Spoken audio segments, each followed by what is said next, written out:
Welcome to Ponchatoula Live, the show where we make it easy for you to connect with the people of Ponchatoula. I'm your host, Parker Layrisson. And first, welcome back in the new year. It's great to be back here in 2023 after kind of a good holiday break and then a nice warm-up week or two getting back in the fold. But we have with us today a wonderful guest. This is our newest member of the school board, or one of two new members. He is, I believe, the youngest school board member, certainly in Tangipahoa Parish at the time, maybe ever, probably in the whole area. And anyway, just a really interesting guy. He's a dad, he's a professional, a former educator, a great guy. If you go to Kiwanis on Wednesday, you'll see him there serving the community in a variety of ways. And we're just really glad to have with us today Joey Piazza. Joey, welcome to the show. Thank you, man. I just want to say this. From now on, you can follow me around whenever you want when I go speak and stuff, and you can give that introduction because, man, you make me sound so good. I mean, it's amazing. Thanks for saying that. Everybody loves having me around because if I stand next to you, you're going to look taller, thinner. Man. You know, everybody's got more hair than I do. You know, I'm great to have around as kind of a wingman and sidekick. Well, but no, I meant it, man. I could have gone on and on for many more minutes singing your praises. You're doing great things in our community. You're inspiring people, and you're stepping up in what's quite frankly a very thankless job. You know, Ponchatoula is fortunate now to have 3 school board members, you know, targeting this area. But the 2 that have been around for a while serving, you know, up and down this area could tell you that, you know, it's a job that can be pretty thankless at times. So I admire you for running into the fire instead of out with most folks. But before we get into all that politics and school board and kind of what you're doing now professionally, why don't we start at the very beginning? You know, just tell us a little bit about yourself. Start anywhere you want, but, you know, tell us about Joey Piazza, the person. So a lot of people don't realize that I'm from Ponchatoula. I was born and raised here off of North Thibodeau. Oh, yeah, strawberry country. Strawberry country. Matter of fact, I grew up on a strawberry farm. I know a lot of people see the last name Piazza and they think, oh, Italians, got to be Tickfall, Independence. But my dad and them were from Hammond. Okay. They lived by North Oaks, which he was state trooper and worked for the school system for a while. But my mom, I pretty much lived with my mom and my grandmother my whole life. And most of them will probably, some people who've been around Ponchatoula probably know the name pretty well. Anthony Wheat was my grandmother, which is Billy's mom, Stephanie's mom, sure, Kim's mom, and her mother was Katie Robertson, which owned the big strawberry farms. They still have some Robertsons out there eating strawberries. So I grew up here on North Thibodeau. I grew up on that strawberry farm, and man, I'm gonna tell you what, it's funny because I'm young. Right. But I was raised pretty much by my grandmother because my mom worked 2 jobs. So and look, you know, you mentioned, of course, we've had several members of your family on this show, including your uncle, Bill Wheat. But she's not known as Bill Wheat's, you know, mother or Joey Piazza's grandmother or any of that. She is known as Holy Board legend. Holy Board legend. Grandma Wheat, right? Like that's I will tell you, I'm mad at Brandon. She is. You know, so I know you had Brandon not too long ago. I'm mad at Brandon because I was never successful in letting her be my Holy Board partner. She always had to be Brandon's, never mine. Which was unfair because he was already like the Michael Jordan of Holy Board. He was, and you know what's funny is a lot of people don't know this, but when we have our Holy Board tournament, I usually put Brandon in the losers bracket every year when we go against each other. I never win it. I just put him in the losers bracket, and he gets so mad. He's like, man, every year they put you against me, and every year you put me in the losers bracket, and you don't win. I go, well, I'm just here to give everybody else a shot, give you that one loss for the day. That's all I'm here for. Well, good for you. Well, that's payback for him taking grandma as his ringer of a partner all these years. Well, it's such a great family, and you know, you mentioned all these great folks. Your Aunt Stephanie is one of my favorite people in the world. We were talking off camera. You know, you're usually there at Brandon's annual camp out. We were there a few weeks ago. You know, in Daryl and Stephanie's backyard. A tradition that now goes on probably 30 plus years. Been a while. Right out there where you grew up, off of North Thibodeau, right? Been a while, and like I said, a lot of stories have been shared around that campfire. A lot of good and bad has happened around that field. Yeah, but, absolutely. I'm just happy to see that tradition go on because, I mean, like I said, as the years go past and new things happen and you get busy, you know, you lose track of your friends and your family. And to bring everybody together for that event every year and it stayed the same with new fun things. Yeah. It's an amazing thing to get back with your family. I missed it this year and I was very sad to do that, but Brandon knows I love him and I'll be there anytime that I get. Yeah, we'll get you back next year. Well, tell 100%. us what it was like in your generation out there, because I spent a lot of days and nights out there.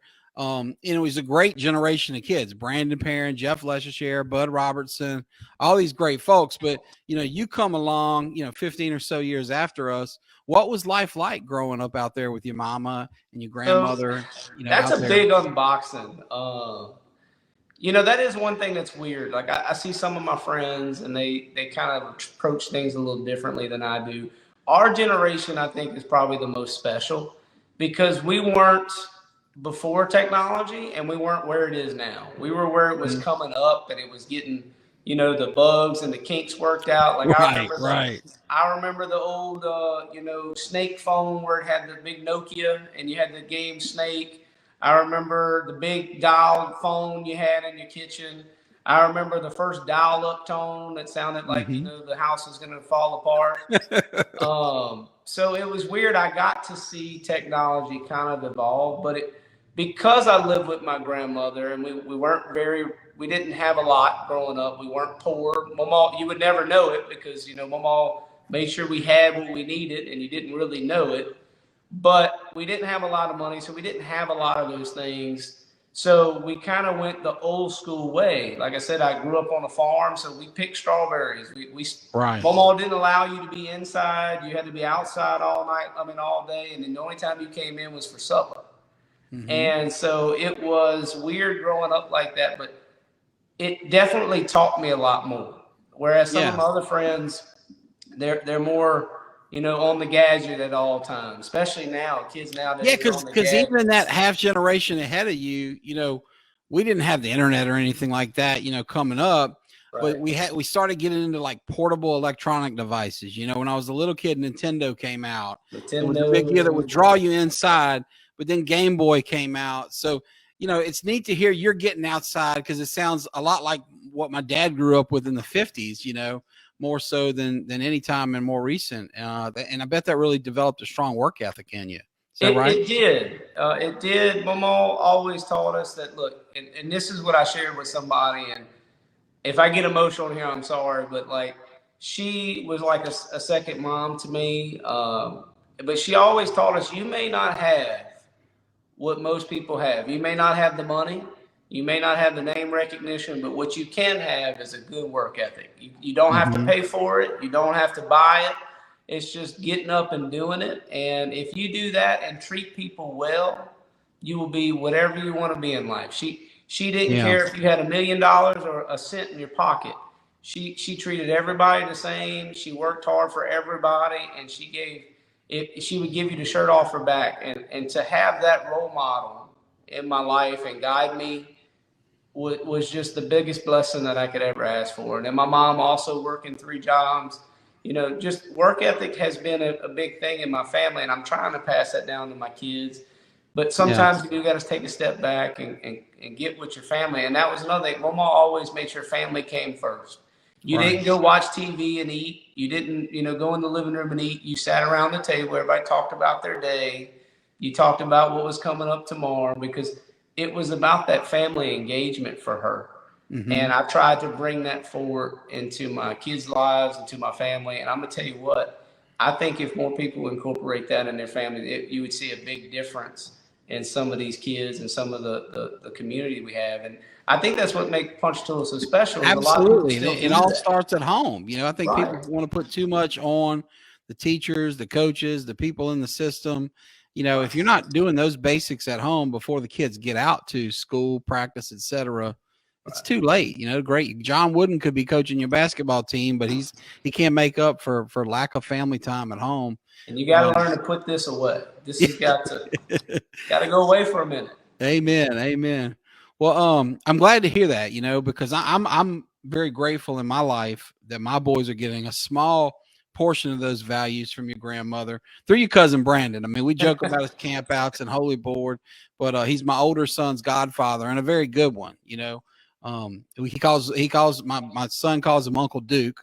Uncle Duke. Brandon likes to style himself as the John Wayne of our gang, like that. Yeah. Or Willie Nelson. I don't know, with that guitar. Well, yeah. Now that the Cricket Farmers are the top up and coming band in the land, yeah, it's changed a little.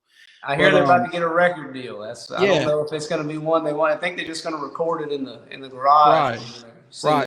But you know, with Uncle Duke, I mean, he's been really good influence, and you know, yeah, he buys cool presents for his godson, like a country guitar and cowboy boots and cowboy hats, but he also buys him a Bible. And when he gives him a gift, he writes a good note in there. You know, remember this year, I think, you know, remember Jesus is the reason for the season, you know, things like that. And, you know, I bet that's all coming from your grandma at the end of the day, you know. I tell you where that Aunt Stephanie, and of course, Mr. Darrell's a great man too. So it takes a village, but those kind of family values, you know, it's cool to see them come directly down to grandkids like you, but they're getting out in the community. You know, I can look at my crew of friends, whether you're talking Will Richardson or Ben Perrin or Chad Richard or whomever, none may be related to her directly, but all of us have been influenced, you know. Right. So that's really cool. And you can see, and every name you just mentioned has some form of hand in the community. I mean, every one of them. But I tell you where a lot of that comes from Brandon, and I'm going to give credit where credit is due, is his dad. Darrell. Oh, Mr. Darrell's the best. Oh, man. See, me and my dad didn't have the best relationship growing up. We didn't really have a good relationship till I was probably around 13 or 14. He just wasn't good with kids. He's a great guy, just wasn't good with kids. Yeah. Uncle Darrell was like a second father to me. He kept me under his wing. He brought me to church, to St. Joseph for the first time.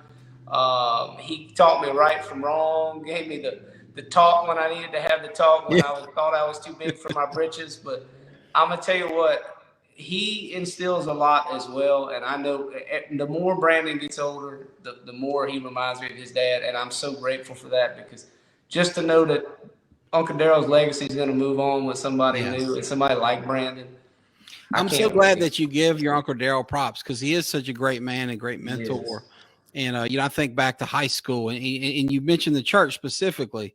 When we were confirmed, you got to Rosaryville back then, and you do a retreat, and he came out there. We were hellions. That's you know, crew. We were acting up, and he was so patient with us. You know, I remember one time at his house or somewhere, you know, he caught me cursing, and I was all fired up.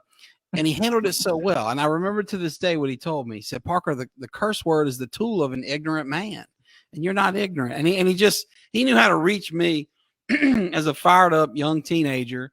And he's done that for you and me and countless others. And yeah, he's such a great guy. And man, what an infectious laugh, you know. A legendary laugh. You hear it from a mile. Matter of fact, I grew up on the river, and his camp was all the way by the lake. He had bought one by the lake. And I remember we would go fishing and stuff, but you would drive down Tangipahoa, you know, there wasn't many camps back then. And so you knew every person on the riverbank. And as we're going down the river, I mean, he had a certain call, and now I think Brandon has the call now, but every call he'd go, yoo, and all the way down the bank, and everybody. Hey, man, our camp is all the way on South Pass. I think you could hear it over there, you know, crawling across Stinky Bayou. You're right. It's look, we've got a comment coming in here I want to share. Our mutual friend, Mandy Braywick. Mandy, thank you. She's a former guest on the show. If you have time, folks, and you're watching live, you know, check that out after the show, because her interview was really fun. But Mandy says, congratulations to you, Joey, as the new school board member. You're a great man with a great wife. That's one thing you and I have in common. That's right, Joey. And she loves your family. So, Mandy, hey, back to you. It's so good to hear from you. And we really appreciate that. Let's talk. I am going to ask. I'm going to give you a little warning. I don't always give my guests. I'm going to ask about your wonderful wife, and if you're willing to share, you could tell the story of how y'all met and got here or whatever. But it is, you know, it is neat to see a successful guy like yourself, you know, with a great wife like you have, and so we're going to go there. But before we get there, you know, we ask about kind of childhood growing up in your grandmother's house. eventually we're going to end with school board stuff, and I'm going to be asking about your plans and things like that. But let's talk about your student experience, right? Because I'm sure that shapes how you view the school system and kind of, we all look at, the schools and we think, oh, they got this problem and that. And back in my day, it was like this. And, but before we get into the kind of, politics of schools, and improvement, tell us just what your experience was like. What was it like for you to be a student in Ponchatoula back then? So I went K through 12. First off, Mandy, hey, thank you. That's my coffee buddy at PJ's. But I went K through 12 in Ponchatoula. I started out at Perrin and Strawberry Castle and worked all the way to high school. And I was, I think, B honor roll pretty much majority of the time. I had some amazing friends that I still talk with today, because I think that's one thing that kids nowadays, I think, are really missing out on is, back then we communicated with one another and we really made some really strong bonds. And so a lot of guys. Well, who were your buddies? Give them a shout out. So I have Charles Frazier, which is like my brother / best friend. He's moved away. He lives in Baltimore now. So if you ever see me in Baltimore, that's what I'm doing. We try to go at least once a year. He has a son that's about the same age as my son. So his wife and my wife are best friends. We told our spouses that if you're going to be with us, you have to also be with them.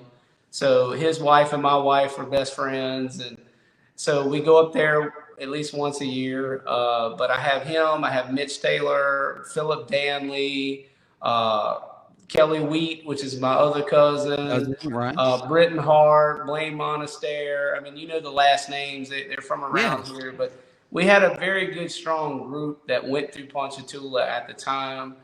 And like I said, I think back then we had the most top-notch schools in the parish. I mean, everybody moved here for our schools.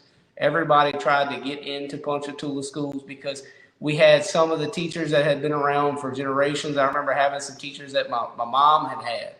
And, that was a big deal because they knew who you were. They knew who your family was. They knew where you came from. They knew, just a little bit about you because they see you in town. And it was just a tight-knit community. When we played city ball together, we played over here in downtown Ponchatoula because we didn't have the rec. Yeah, before your Uncle Bill and the Dufresh gang and many others who helped build Pard. Yeah. So we played ball. We had a lot of fun in sports, which also built more stronger bonds than absolutely being in the classroom. But man, like I said, I think it has changed a little bit because Ponchatoula has grown. So you have a lot of new families that you don't know. Yeah. We got a new Walmart. I remember having to drive an hour to get to Walmart, and you spent all day in there because you went with Mama, and she had to talk to everybody. But like I said, school, I think was my saving grace. Some people really don't like school. I really enjoyed it. I had some very good mentors as teachers. And why was that? And who were those mentors? So I had there's a few. Now you put me on the spot because now if I don't mention them, we're in trouble. You don't have to name them all, but if one pops to mind, yeah, sure. I know there has been a ton, and I love to say this is, if it wasn't for those people putting it into me, I would never be where I am because they saw something in me that I didn't see. But Jeremy Harper is probably one of the best ones I like to say. Great guy. And he's not an old teacher. He's not a new teacher. He's kind of in the middle, but he just worked me every day. And he would give me advice. He saw me at my lowest point as a dumb teenager, and he saw me now. We're actually next door neighbors. So he sees me now as a grown man. But he was amazing. I had him about 3 years in high school as a teacher and mentor. He was just great. I had Miss Maurer, who taught me a lot of lessons that I didn't know at the time were lessons. We didn't really get along at the time, but I love her to death now. Miss Celisa Hugh, which is the drama director there, she picked me up on one of my lowest moments that I've had in my high school life. I got hurt in football and had to quit, which was the biggest sad thing. But there's been so many more. Miss Caves at Martha Vineyard, Miss Elsie at the kindergarten at Perrin. Miss Corvetto. That's one of those teachers that taught the graybeards like me too. And I it's got a funny very now. big. She's teaching my kids. She runs the First Baptist Church, children's program, and she's recruited my wife to teach in Sunday school and on Wednesday nights. And it's funny now. I hear my own kids coming home talking about what Miss Mary Beth told last night. Mama My Crow. 4-year-old brought home a bracelet he made with Miss Mary Beth. Yeah, So Mama that's Crow. cool. Mama Crow, But yeah, and Papa I got the Square, benefit of actually working underneath Miss Crow. I mean, Miss Miss Crevetto. Crevetto. And like I said, that was a dream come true to get to see a mentor that you had that put a lot of stuff into you, and to get to work beside them as a professional. Man, Right. it's like no other feeling. And like I said, I was very blessed to have those teachers, and I'm sure we'll get to that later in the interview. Yeah, To absolutely. have those teachers pour that into you makes so much of a difference in a child's life. Yeah. Well, you mentioned youth sports and the strong mentors you got there. We got a comment coming in from somebody I want to give some props to, Marshall Graves. He says, genuine communication is a lost art. Amen to that. Amen. But Marshall's somebody 20 years ago, and I mean, not that long ago, but whenever his now adult, very successful son, also named Marshall Graves, was playing, I would coach against Marshall. We got to know each other a little bit. But my point here is, as you well know, Joey, all his kids have gone on to be very successful athletes at the highest level, LSU, Auburn, and now his baby. And how can you call Alan Graves a baby? He's 6'9", but he's dominating at PHS. My point is, he's got no dog in the hunt in 5- and 6-year-old basketball. Yet for 2 years in a row with a super busy schedule between driving buses, running his own successful auto shop, and following kids around playing basketball all corners of the world, he's putting it in there, like these men that you've mentioned, like your Uncle Bill and so many others. So Marshall, thanks for tuning in. I got to give you some props there. Several other people are singing your praises and saying, hey, Charles Frazier says, congratulations, buddy. He loves you. Love you too, man. And Miss Faye Ivanensky, one of my favorites, she says, congratulations. And she talks about how impressed she was meeting you at a Pelicans game a few weeks ago. With the grandson Lane and his friend Breck, and you took the time to talk to them and, ask and answer questions about what you're going to do for the school. So that says a lot, because I have Pelican season tickets. I love going to the games with my boys, with my friends, and you're not always there to talk shop. No, so it's cool that you did that for Miss Faye. And but I know her too. She's charming. I know she wouldn't be putting you on the spot and keeping you too long. She's a sweetheart, and her grandsons. So that's a funny story. We got tickets through St. Joseph for my son, and we love Pelicans games. I advise anybody who's never been to go. It's very family oriented. It's always a fun time. Absolutely. But I'm sitting next to these two kids, and my son starts smirking. And I say, "What's wrong, buddy?" He goes, "That's an 8th grader." Like, he was so excited because that was an 8th grader, and they have the 8th grade buddies. And I said, so I leaned over, I said, so y'all are in 8th grade? And they go, yeah, we'll be I said, y'all going to the high school next year? And they said, yeah, we just got to talking and genuine, just having fun. And then I met Miss Faye, and like I said, amazing family. I was very blessed to have got to meet them. So thank you, Miss Faye, for watching and tuning in. She's a sweetheart. You're dead on right there. Well, let's talk family now, because we're now at the point talking Pelicans game, all that. Tell me about how your family came to be, about your wife, and then, I want to hear about your kiddos too. Okay, so first off, I couldn't have done any of this without my wife. My wife is my backbone, my rock, as you say. She is also my biggest critic. I will definitely tell everybody that. She comes home every day complaining that you better fix this, you better fix that, because she's an educator too. But I met her. It's funny. I used to work at DeLotte's gas station off of 22 for Miss Tony DeLotte. And love Miss Tony. She's a sweetheart. Man, she finally sold the store last year or so? She did. She sold it, and she still owns part of the corner, but she did sell the actual store. Local legend. I love her. But she is amazing. I love her and her family. They've all been great to me and mine, and we've been friends forever. But I worked there part-time, and I always tell people I'm a Swiss Army. I've worked a lot of places, unfortunately. But I worked for her during high school, and this woman walked in with her daughter. And I'd never seen these people before in my life. I said, oh, my goodness, that's a very attractive woman. And I tried my hardest. She had ordered a pizza, and we were making pizza. And she had ordered a pizza, and I tried my hardest to get up there to deliver the pizza to her. And for some odd reason, everybody wanted to order pizza that night, so I didn't get a chance to. And as she's walking out the door, I go, "Oh man, I missed my chance. That was the end of it." You ever heard that country song? Thank God for turnip greens. That's pretty much how I felt at that moment. Like I just missed it. I missed that shot. And I was also working part time for the porch in Ponchatoula. It was that old bar they had. Yeah, right there on 22, right? I was helping him clean the bar and help just basic stuff. He was trying to help a kid out. And the lady who had walked into the gas station was there, and she was playing darts. And just so happened she was dating at the time or marrying one of my old baseball coaches. And so I walked up to talk to him, and I talked to her, and we just got to talking about her daughter. And I said, "Look, I'm not gonna lie to you, ma'am. She's one of a kind." And so she told me her name and everything. So I found her on Facebook, and I sent her a message. Me and her mom became very close. And I sent her a message on Facebook telling her, "Hey, my name's Joey. I'm just letting you know I'm your future husband. Me and your mom's worked it out. So just letting you know." And she pretty much replied back, like, "Who the heck is this guy?" And she had a boyfriend at the time who we kind of still talk. But they had a boyfriend at the time. His name was Jesse. And her mom got married. Wait. You mean your wife was Jesse's girl? I mean, you're probably too young, but no. You lived the Jesse's girl story. This is amazing. Look here, his name was Jesse, and they had their reception at the porch because it was a bar, and it was karaoke night at that bar at that time. Oh my God! He was there with her, and I went up there and sang Jesse's girl. No, it was over. It was over.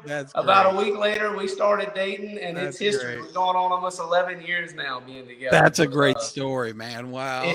I can't make it up. That's great. But well, how did he react when you're singing Jesse's girl, man? That's the fact that you walked down there with no bullet holes in you. He was such a good guy. He literally said, "Man, you got a beautiful voice, man. Like you did a good job up there."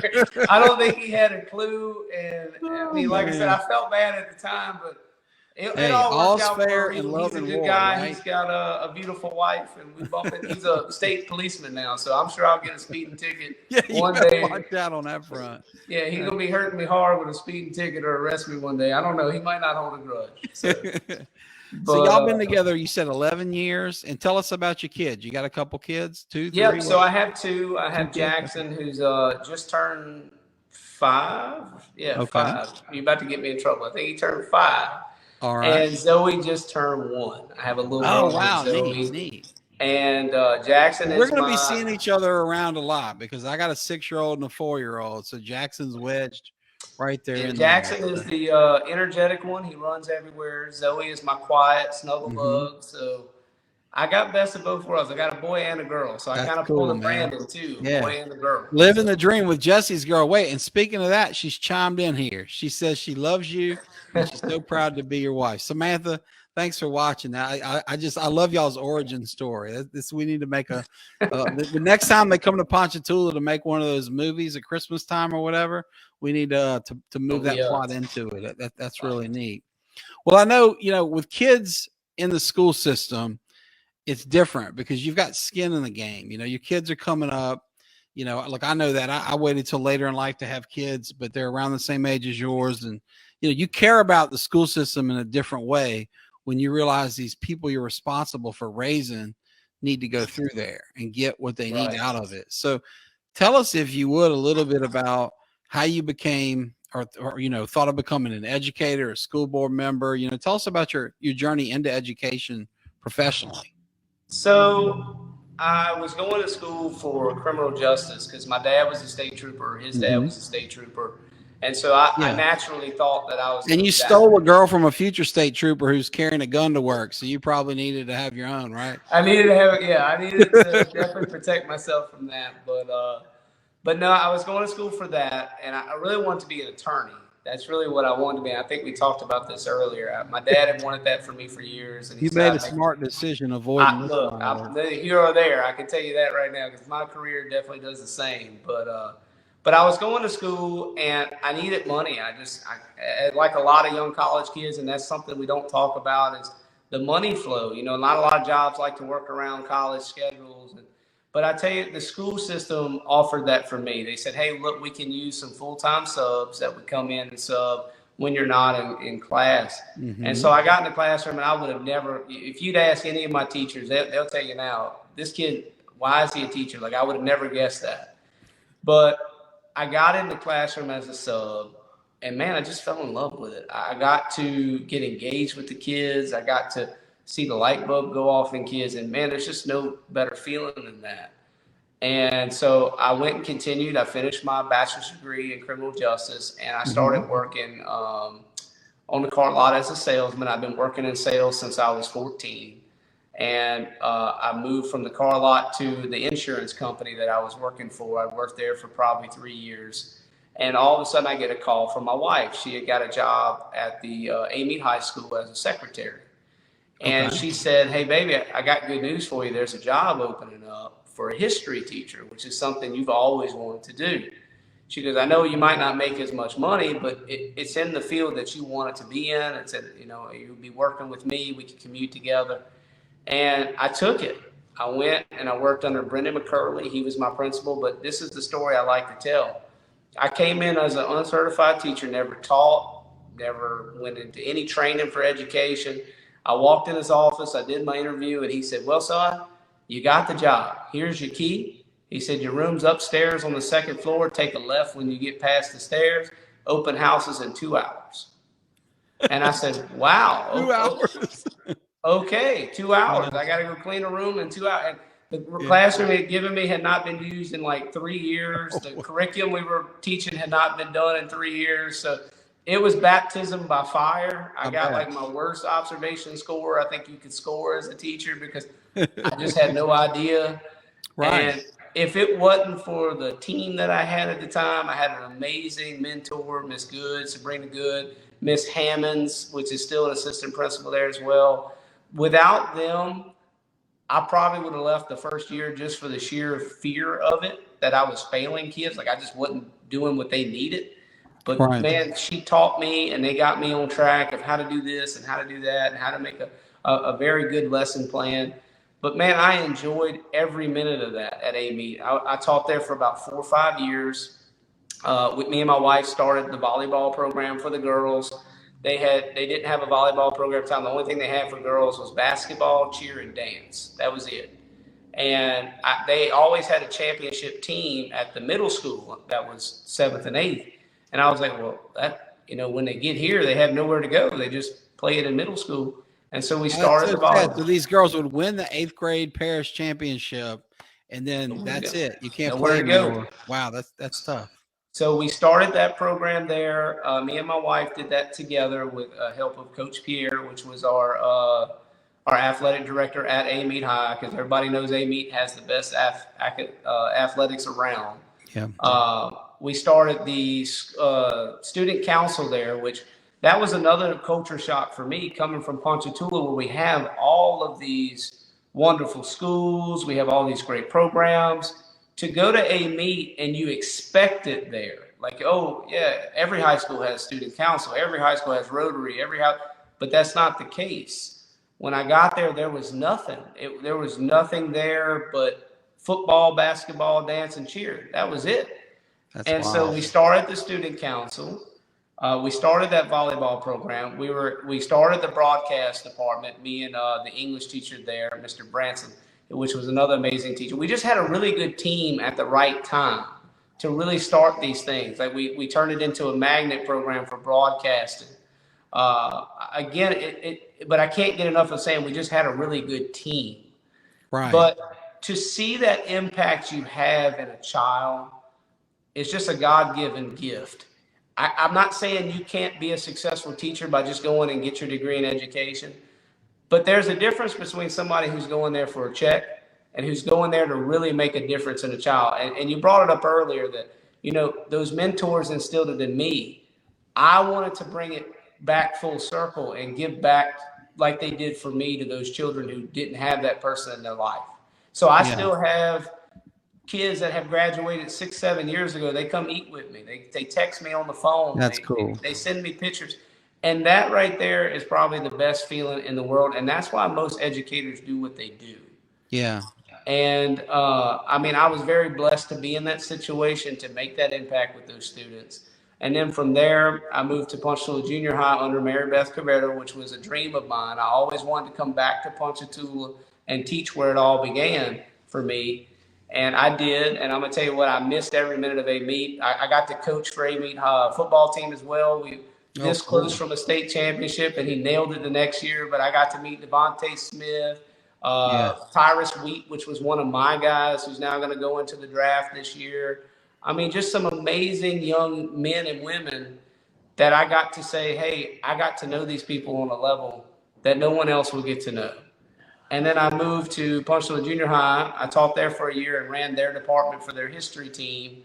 And again, a bunch of great young guys that we got to kind of push the boundary on how we educate. And just some things happened. It was 2020, and there's just a lot of things going on. COVID was right on the horizon. And there was just a lot of things that I didn't agree with our school system. And a lot of other teachers felt the same way. They just felt tired, burnt out, unheard, unsupported. We had a lot of change going on. We had a lot of like miscommunication going on. We had the cyber attacks that was also raining havoc on our school system. And then for COVID to come right behind it. And I had the opportunity to go, and my cousin, Sonny DePaula, started an insurance brokerage called DePaula Insurance Group in Hammond. And he had been trying to recruit me for years because I was in insurance at the same time he was. We were very successful with it in our private careers, and he knew I would do well there. And so he was trying to get me back into insurance. And I kept telling him, no, I'm going to hang on one more year. I'm going to hang on one more year. The same spiel that every teacher sells themselves every year. I mean, if you know any educator, they're tired, they're burnt out. It's a very thankless job.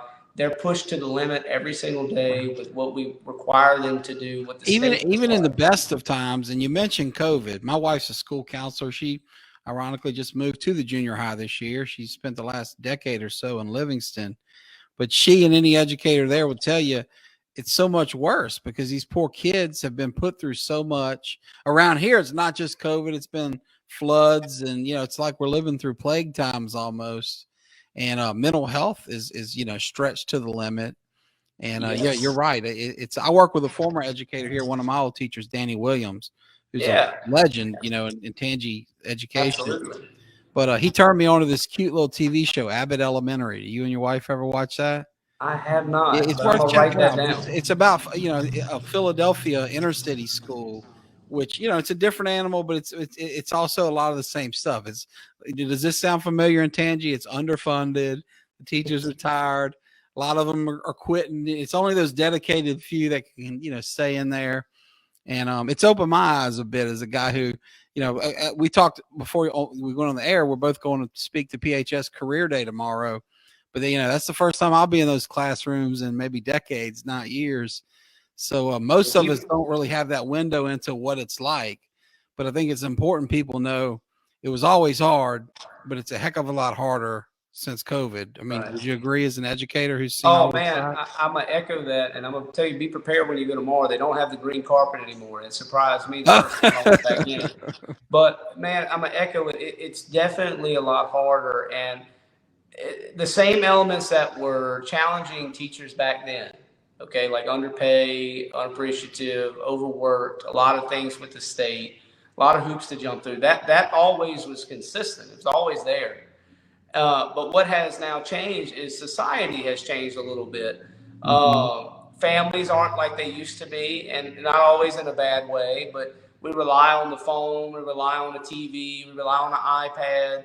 So those families aren't as tight-knit as they used to be. So discipline sometimes can that has changed. Now you don't spank kids, you put them in a court. So, and whether here or there, a lot of things have changed in society in recent years that we are now starting to see the effects of. COVID was a major thing, but mental health was a little bit bad before then as well. But that just kind of made it go tenfold. So now teachers are dealing with students who, one, don't have the respect that they used to have towards any authority. They don't know how to really socially communicate how they're feeling in the proper ways because they're on this phone or they're on the PlayStation all night long talking trash over the mic. So they don't really know how to communicate with one another. And then again, you also don't have that social background for your parenting, because they've got 5 or 6 jobs just trying to keep the lights on. They don't have time to worry about your homework or worry about what's going on. So it's a lot of things that these teachers have to now overcome just to get the education done.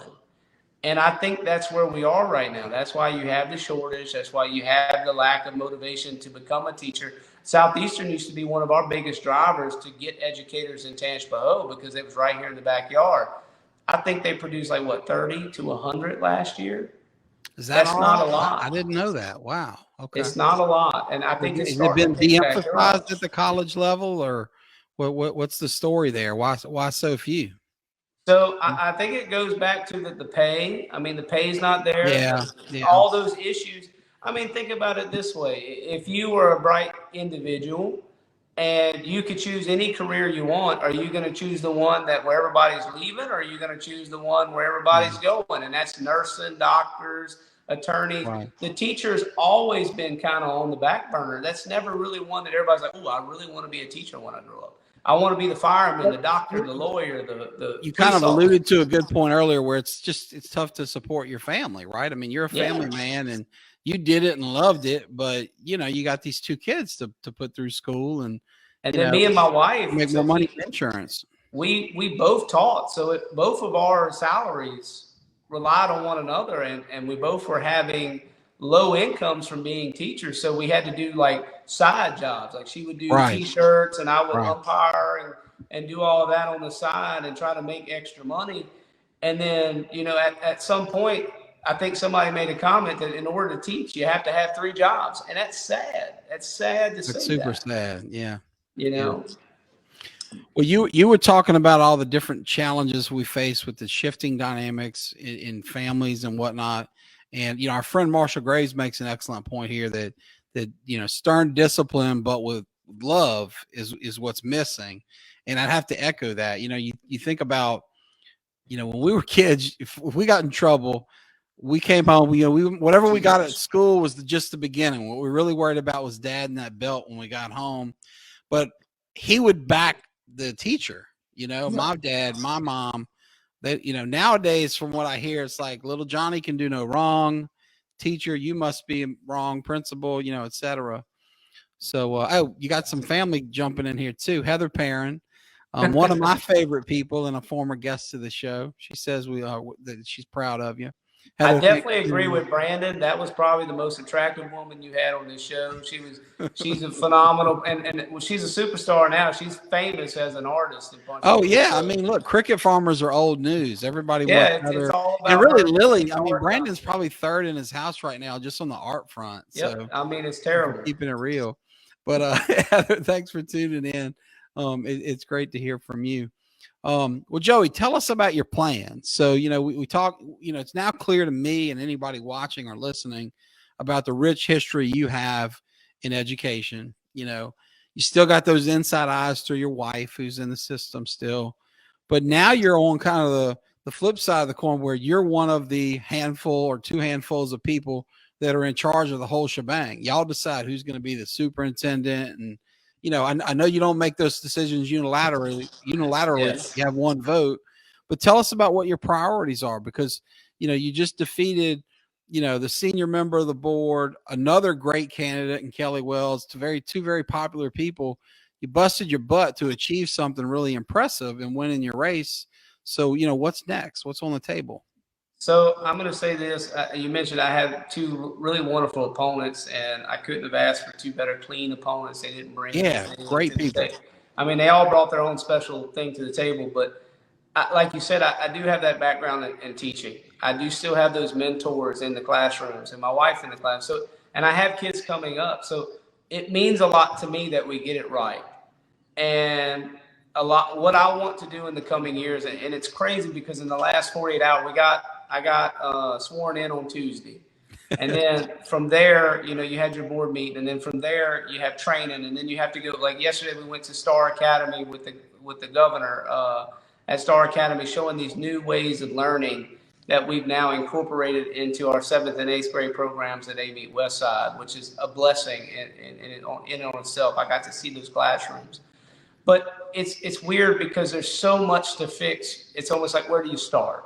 Does that make sense? It's kind of like when you renovate your house. Which room do you want to hit first? You're talking to a dude who is renovating a house right now. Right. I get it. When everything is fixing, where do you start? It's analysis paralysis. What I really want to take care of first is, one, that comfort level for our educators. And what I mean by that is, I remember being in the classroom and having a lot to say and nobody to say it to.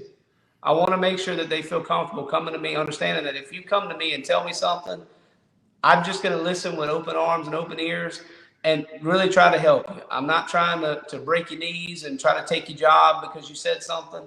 I really want to make sure we're sending it to the proper avenues to make sure that your voice is being heard. I want to make sure that our maintenance department, I think our biggest problem in Tangipahoa is we have a very bad spending problem. We have a bad spending problem. We have a very bad reputation. And because, like I said, we've done some that. Are we spending on the wrong things? Are we overspending? What's the bad spending problem mean? So me and Trent Anthony ran on pretty much a similar background when it comes to our financial situation.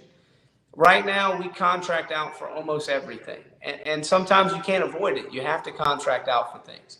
But the way I tell people is, think about it this way, and you're a prime example right now. You're renovating your house. If you're doing your bathroom and you just say you want to change the toilet out, are you going to spend $500 for a plumber to come in and redo the toilet? Or are you going to pull up your YouTube video and run to Lowe's and buy the parts and do it yourself and save $400? That's what we have to start getting into the mentality of doing. When you're working with a billion-dollar budget, it becomes very numb to just say, yeah, spend $200,000. You get numb to it because it's just big numbers. We got to stop doing that. And it wasn't just the board's fault. We had bad financial advice with the advisor that we had, so it's one person's fault, but we have to start looking at it that way. So my biggest plans right now is with the maintenance department, because I feel that if we can fix that department, it will free up so much money that we can then turn around and put it back into the education where it belongs, which is our teachers and our staff. So what I want to do is I remember back in the day, and my dad was the head of maintenance on the south side.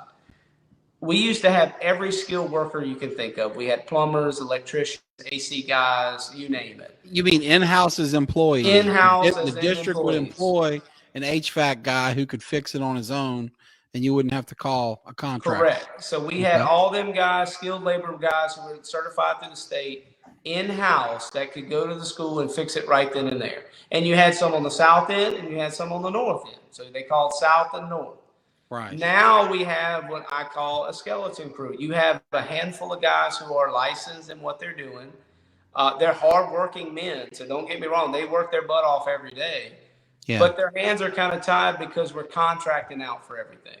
So I want to see us come in, raise the salary cap for our maintenance officers, start hiring more licensed guys. But we have to be competitive with Livingston, St. Tammany, and our local government level. So a lot of those AC guys and electricians, they're going to work for the state, the city, the parish, because their pay rate's higher. And that's natural. So we got to get that. And I know Marshall was commenting earlier, and I don't mean to put him on the spot, but just it puts bus drivers on the brain. Don't we have a similar problem with bus drivers and other instances where, man, the guys we're here are making way, way less than they could make, 20 miles east or west. Correct. And so we got to compete with the guys next door. But here's what I tell people all the time. You're not going to compete with salary. Livingston, St. Tammany, they make more money than we do. They have more taxes than we do. And their people are willing to pay the taxes because they've done a good job of being transparent with what they do with that money. We have not in the past.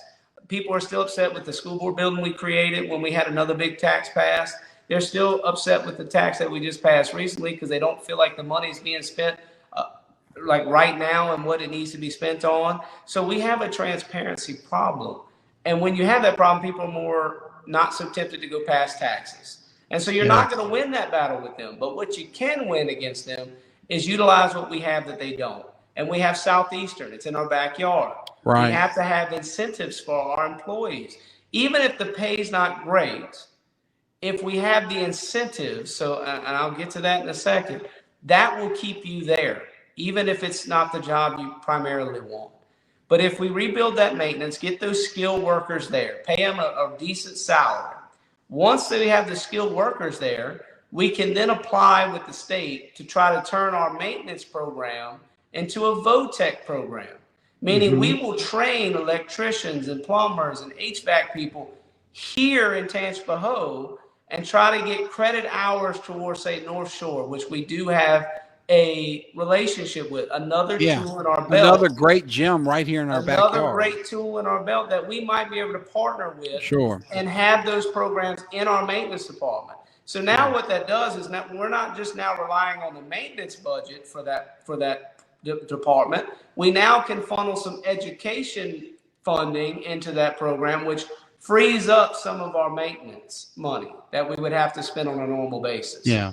So once we do that, now we have our campuses looking better because we've doubled our workforce with the students. They feel more involved in their schools because they're working on them. The schools look better because we don't have to wait for the contractor to come because he's got 5 other jobs. That's what they're doing every day. We can eliminate contracts that we're overspending on because we're doing it in-house. So it's a lot of things that are a benefit that we can move that money and time and effort back into the classroom, back towards educators, back towards bus drivers, to where it belongs. And I think that's what we need. Well, you've clearly given a lot of thought, and our friend Marshall says you nailed it. Transparency. That's the issue. So it's great to see you focusing in on that. What are some other thoughts you have? I mean, that's clearly a great place to start. Don't mean to put you on the spot. No, there's a lot, but I think it's important that your constituents, get a feel for what to expect from you, and so what else do you have planned? So that's the big one. That's one of the major ones I want to do. I want to revamp how we train our uncertified teachers. Uncertified teachers get a really bad rep.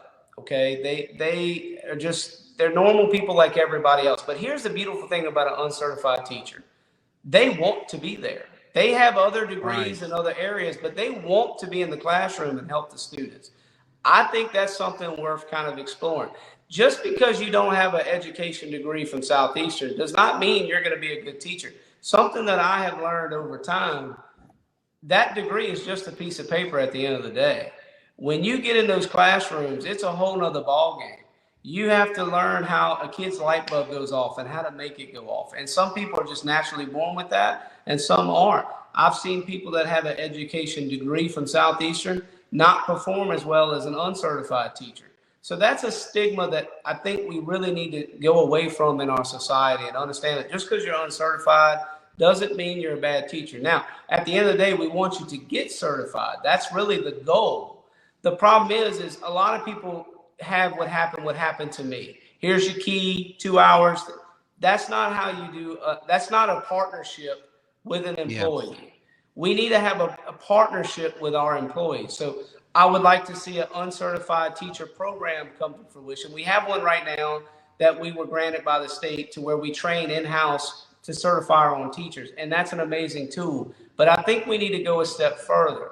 I would like to see, and me and the superintendent are planning to sit down and talk about these programs, but I would like to see where we take maybe a pilot school system, like maybe Independence or AMEET, and do K through 12, where half of our uncertified teachers will start out in that school system and they'll work whatever they want to work. So if you're wanting to be an 8th grade science teacher, we're going to put you in a classroom like we normally would somewhere else, but we're going to put you here in a controlled environment in 8th grade science or math, whatever you want to teach. And we're going to hire these mentor teachers in that field. So we'll have elementary teachers, middle school teachers, and high school teachers that have already retired, excellent in their field. And their only job is to come in and train these uncertified teachers for a year in their trade, give them that mentorship they need, give them the good tools to carry forward. And then at the end of that year, they go and get certified through the state through our other program we have, and then they can work in any other state in our parish. It's going to create good habits for those uncertified teachers. It's going to keep them in the classroom and not get overwhelmed and leave.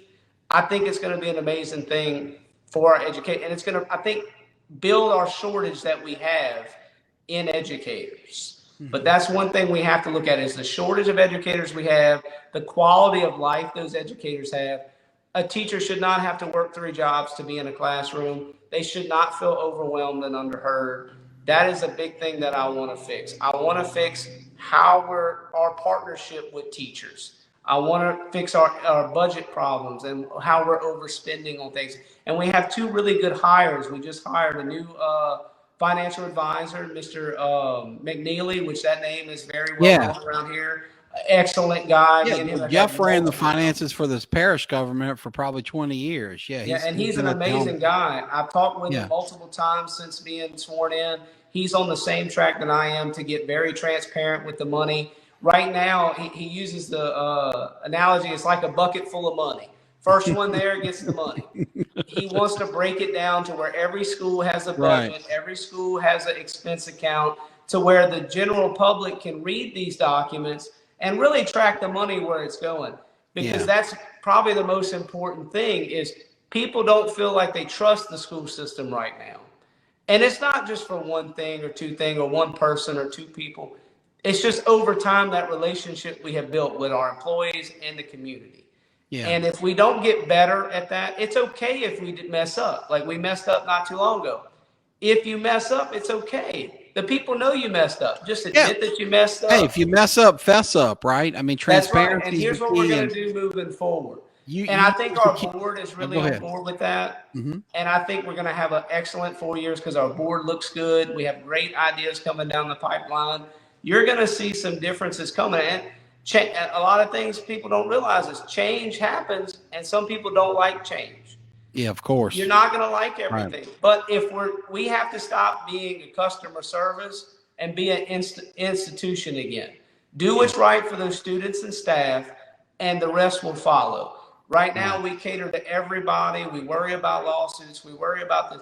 It's not about that. It's about the kids, their education, and the teachers and staff that are in place to make sure that education happens. And if we get back on that track, there's nothing stopping Tangipahoa from competing with St. Tammany and Livingston and probably succeeding them by tenfold, because the people of Tangipahoa have proved time and time again with hurricanes and cyber attacks and sickness and COVID, we band together when we're in trouble. We always do. We help one another when we're in trouble. And we are in trouble with our education, and the voters showed that. And I think that we're going to move forward in a really good direction. Like I said, we have a wonderful team in place on the board right now with me and Mr. Trent Anthony adding some new ideas to the board. You've got some veteran people like Rose Dominguez and Brett Duncan and them who know how to work inside the system that we can help lean on.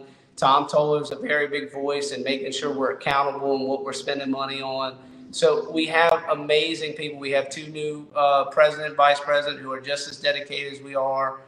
Ms. Robin Abrams, who has a lot of ties in the community. Again, we have a great team in place that I think are going to work very well together. So far, even in the short amount of time I've gotten to speak with them, everybody's very open to new ideas and looking at new programs to come in place. So like I said, I think you're going to see a lot of change these 4 years, and I'm super excited, not for me, because it's not about me, but for our educators, for our students, for our staff.